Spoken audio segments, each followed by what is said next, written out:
خب بعد تو گفتی که تو بانک هم میتونستی کار بکنی. چجوری میشه تو بانک کار کرد؟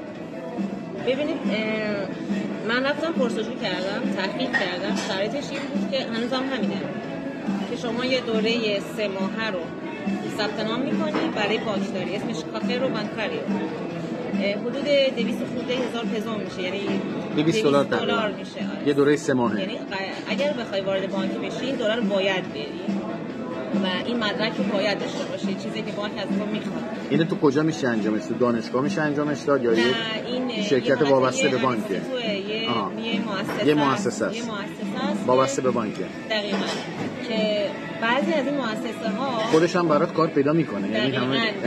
یعنی شما درس رو میخونی، اون $200 رو میدی، ولی خودش برات کار پیدا میکنه. آره، اون آقایی که من باهاش مشاور این شرکت که من باهاش صحبت میکردم، حتی براش نوشتم که من زبانم در حد بیسیکه، خیلی بیسیکه، نمیتونی زیاد صحبت کنی و خیلی روون نمیتونم صحبت کنم. من در حد نمیتونم فهمیدم کار انجام بدم، یعنی بلد باشم انجام میدم. و به من گفتش، با من که صحبت کرد گفتش نه اوکیه، میتونی با همین زبان بیسیکی که داری میتونی انجامش بدی، ولی این دوره رو باید شرکت کنی که بلد باشی کار رو انجام بدی. و یه سری بانک ها خودشون این مؤسسات رو دارن و این پول $200 هم میتونی نجی.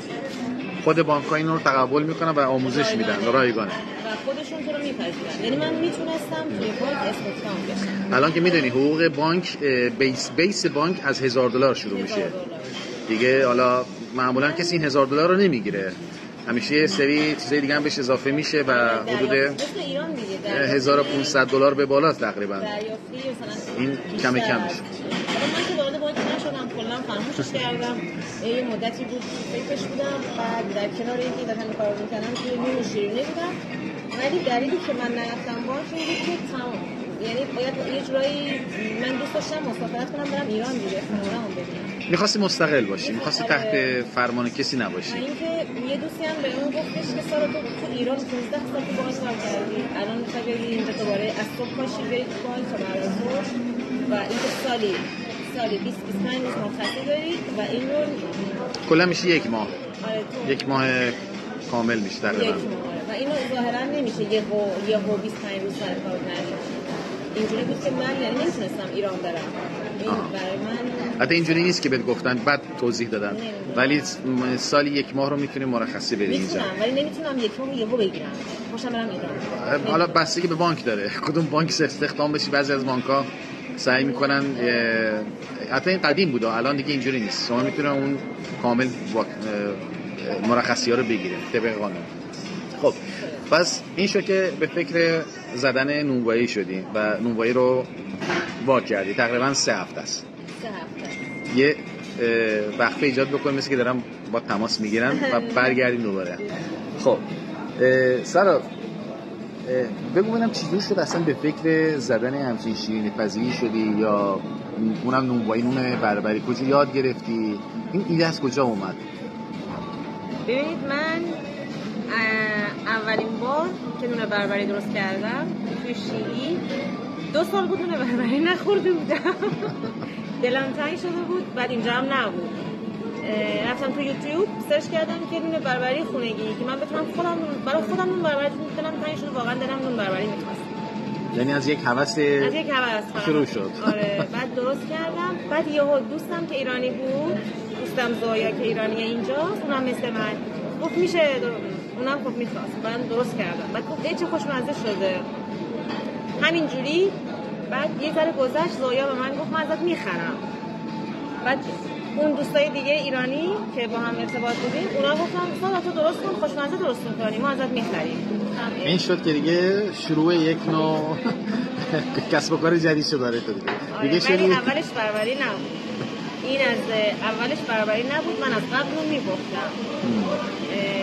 نونای شیعه‌ای درسته؟ نون حسن آقا، نون خمیر ترش. درست. نون ایرانی نه، نون ایرانی بعد از نون خمیر ترش بود. من اولین بار نون خمیر ترش رو، یعنی من از عاشق اینم که تو خونه یه سری چیزا رو تو خونه درست کنم، نون و شیرینی. بعد این نون خمیر ترش رو داشتم تو یوتیوب میگشتم که دستور یه نونی رو پیدا کنم که بعد برم مسائلش رو بخونم تو خونه درست کنم.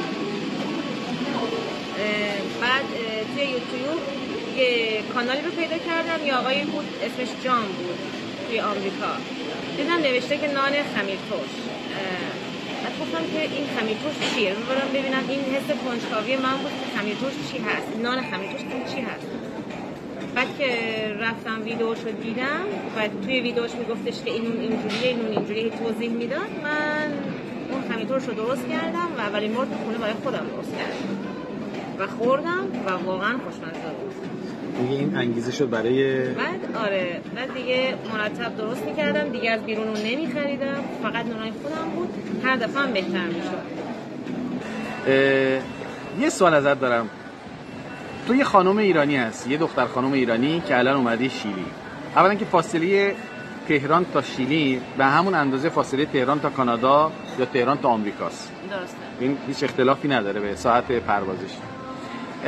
یه دختر ایرانی میتونه اینجا دوام بیاره خودش تنها؟ آره. میتونه ازدواج بکنه؟ مردای اینجا چجوری نگاه میکنن دختر ایرانی رو؟ اینجا خیلی راحت میتونن دوست بزنن. حالا چه حسی میکنن مردا نسبت به دخترای ایرانی؟ آقایون مردای اینجا هم خانوما هم مردا، هم خانوما هم مرداشون هم زناشون نگاهشون به خاورمیانه خیلی خوبه، خیلی به شرقی، همه ما رو با به ترکا، به عربا، همه ما رو با ترکا و با عربای امارات اشتباه میگیرن. آره. فکر میکنن چاه نفت زیر پامونه. آره. و همه رو پولدار میبینن. بعد خوبه شما نفت دارید، پول دارید و میبینن که واقعا وضعمون هم خوبه اینجا. حالا همه اینا رو اینجا به دست آوردیم. آره. از اونجا نیومده.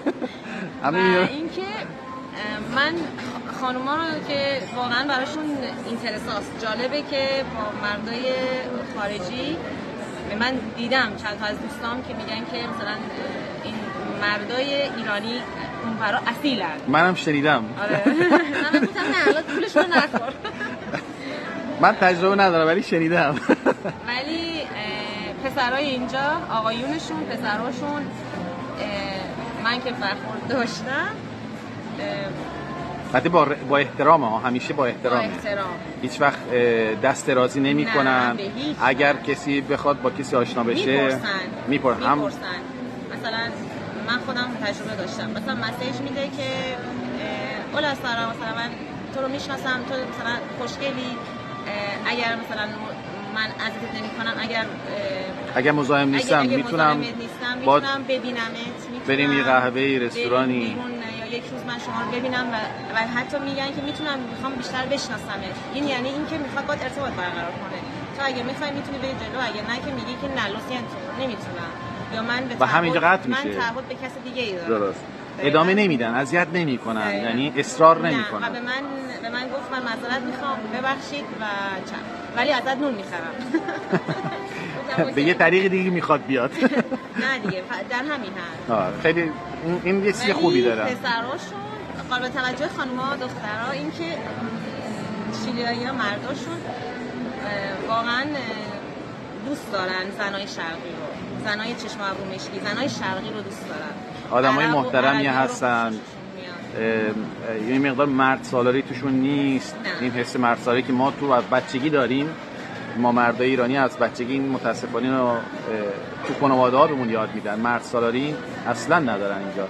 یعنی خانوم میتونه بره سر کار، میتونه کارش انجام بده، میتونه با دوستاش بره بیرون بیاد، اسیر نیست که بخواد چیز بکنه. و اینم خیلی خیلی عالیه که دخترای ایرانی بدونن، چون خیلی هستن ایرانی بیان اینجا از ما رو زمین نمیمونن، رو هوا میزنن اینجا. مردای خوبی هم میتونن پیدا کنن که هم از نظر کجا برن. اگه بالا شهرنا بشن خودشون، ما خودمون واسهشون کیس پیدا میکنیم. نگران کیس زیاد داریم. پیشنهاد زیاده، لیست عکس و قیمت معرفی میکنیم.